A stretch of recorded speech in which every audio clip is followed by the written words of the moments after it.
Hey, it's your Book Hound here, coming at you today with another book review, talking about the books that make us want to howl, so to speak. If you like what you see here, I hope you'll subscribe. We've got lots of great reviews coming at you, special offers, and all kinds of cool stuff. Today we're going to talk about City of Dreams by Don Winslow. And when I started reading this book, I started thinking about the characters in this book remind me a lot of characters in another book I'd read, which was called The Force.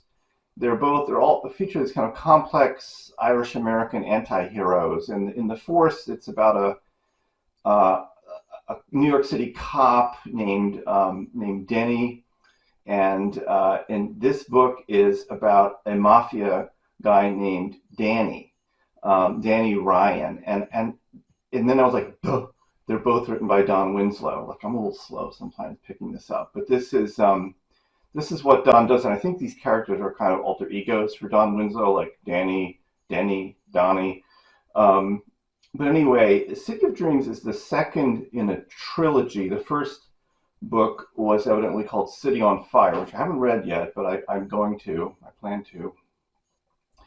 And it's a mafia story. It's kind of a mob opera. It's that kind of story, and it's set initially in Rhode Island, which is a state that is notoriously embedded with mafia activity, the city of Providence, and there's a lot of legendary mob activity, and that's what Winslow is digging into here. And the start of the story is very like sort of jarring. It starts with Danny Ryan, who's the leader of a local Irish American mob group or family, and they're fleeing for their lives. They've been at war with the Italians over a big heroin deal that went bad, and they've been warring. The Italians and the Irish in Providence, allegedly, according to this book, have been sort of maintaining this kind of uneasy truce to run the rackets in Rhode Island for many years, but now it's fallen apart because the old guys are all dead, mostly, and the new guys have taken over, and they're trying to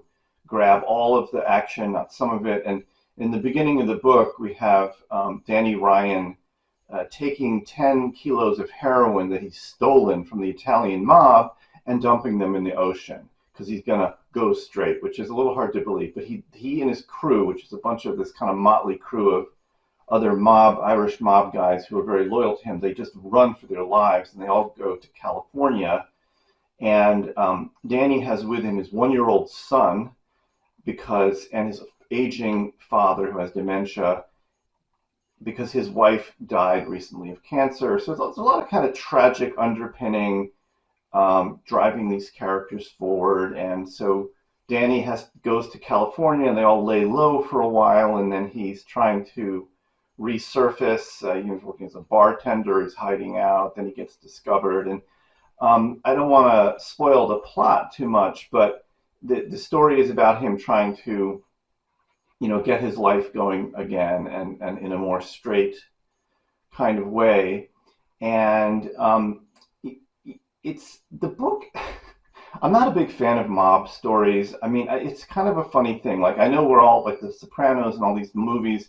You're supposed to kind of get into these stories, but really, when you think about it, what is the mob? These are all scummy, homicidal maniacs, greedy pigs, really, who exploit other people. I have trouble having sympathy for them. However, Winslow is such a good writer that you do feel for these people. Winslow um, gets you into their lives and into the story, but you get the feeling that this. I had a funny experience reading this book, which I started to think, like, this book sounds like the kind of stories you overhear.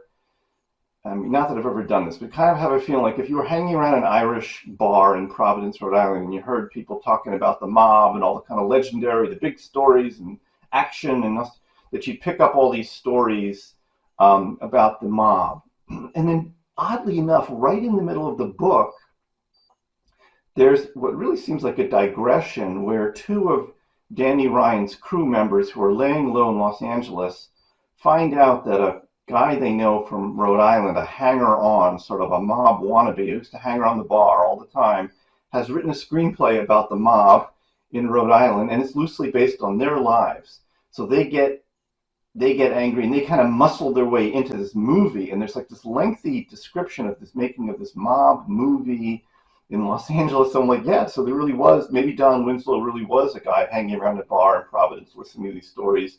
And he's obviously been to Los Angeles and he's having a lot of success in the movies with his books. So it's like this seems maybe like this is what really happened. And it's an engaging book, and you do care about the characters, even though they're all mafia killers. And it's a good read, and it's a trilogy. And if you like these kind of larger than life, complex anti-hero characters, it's definitely worth checking out.